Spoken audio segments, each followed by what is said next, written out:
तुम्ही कधी हेल्दी समोसे पाहिले आहेत का? हो, तर हे आहेत हेल्दी समोसे. कारण हे बनवलेले आहेत घरी आणि ते पण गव्हाच्या पिठापासून. तर कधीही बाहेरच्यापेक्षा घरचे पदार्थ आपण जे बनवतो ते अगदी 100% हेल्दी आणि स्वच्छ असे आपल्या स्वतःच्या हाताने बनवलेले पदार्थ खूप टेस्टी असतात. तर बाहेरचे न खाता तुम्ही असे घरच्या घरी तुम्ही समोसे करून बघा, खूप टेस्टी होतात. आणि हे गव्हाच्या पिठापासून बनवलेले आहेत. तर इथे 2 वाटी गव्हाचं पीठ घेतलेलं आहे. 2 ते 3 चमचे याच्यात साजूक तूप टाकलेलं आहे. चवीनुसार मीठ आणि ओवा टाकलेला आहे. तर आता आपल्याला हे तूप जे आहे ते सर्व पिठाला छान मिक्स करून घ्यायचं आहे.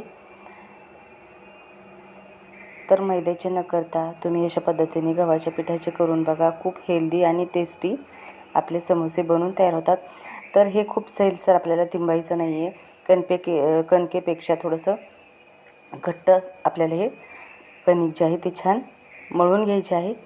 आणि इथे आपण त्याच्यामध्ये सारण जे भरणारी बटाट्याची भाजी असते ते आपण इथे सारण बनवून घेणार आहोत. तर त्यासाठी इथे बटाटे जे आहेत ते छान उकडून स्मॅश करून घेतलेले आहेत, त्याची साल काढून. आणि इथे पॅनमध्ये मी 2 चमचे तेल टाकलेलं आहे, मोहरी टाकलेली आहे.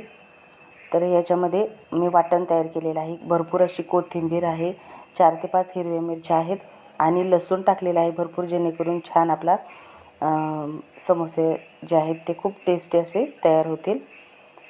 आणि हळद टाकलेली आहे व नंतर स्मॅश केलेला बटाटा देखील याच्यावरती आपल्याला टाकून घ्यायचा आहे. आणि चवीनुसार मीठ देखील टाकायचं आहे लगेच, जेणेकरून पुन्हा परत आपल्याला हे एकजीव करायची गरज नाही.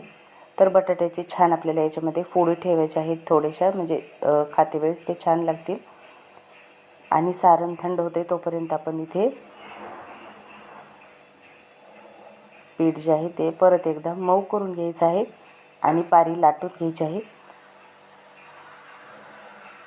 तर लांबट अशा पद्धतीने आपल्याला ही पारी जी आहे ती लाटून घ्यायची आहे.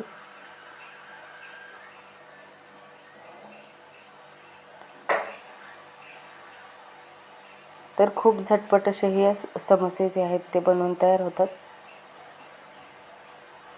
तर अशा पद्धतीने मी आतमधून याला कट लावून घेतलेला आहे. आणि छान खूप छोटेही नाही आणि खूप मोठे नाही, मिडियम साईजचे असे मी ते समोसे जे आहे ते बनवून घेत आहे, जेणेकरून तळायला देखील सोपं जाईल. तर मार्केटमधून जसे आणतो ना अगदी त्याच पद्धतीने मी ते समोस्याला जे आहे ते आकार दिलेला आहे. आणि कोथिंबीर जी आहे ती छान मिक्सरमधून मी वाटून घेतलेली आहे मिश्रण, त्याच्यामुळे अगदी सारण जे आहे ते अगदी टेस्टी असं झालेलं आहे. तुमच्याकडे असेल तर तुम्ही याच्यामध्ये वाटाणे देखील हिरवे मटार देखील याच्यामध्ये टाकू शकता. तर इथे बरेचसे समोसे जे आहेत ते मी इथे तयार करून घेतलेले आहेत. आणि तेल इथे आपल्याला खूप कडकडीत गरम करायचं नाही, अगदी कोमट असं तेल गरम झालं की लगेच याच्यामध्ये आपल्याला समोसे जे आहेत ते टाकून घ्यायचे आहेत, जेणेकरून ते छान आतपर्यंत छान खुसखुशीत तळले जातील. आणि 2 ते 3 मिनटाच्या नंतर आपल्याला हे पलटी करायचे आहेत. तर अशा पद्धतीने आपल्याला हे जे आहेत ते 6 ते 7 मिनटासाठी छान तळून घ्यायचे आहेत, जेणेकरून ते आतपर्यंत छान तळले जातील, कच्चे राहणार नाहीत आणि क्रिस्पी खुसखुशीत असे ते समोसे तयार होतील. तर बघू शकता अगदी मार्केटमधून जसे आपण आणतो ना समोसे, अगदी त्याच पद्धतीने हे समोसे तयार झालेले आहेत. कलरही तसाच आलेला आहे आणि खूप खुसखुशीत असे कुरकुरीत असे ते समोसे बनवून तयार झालेले आहेत.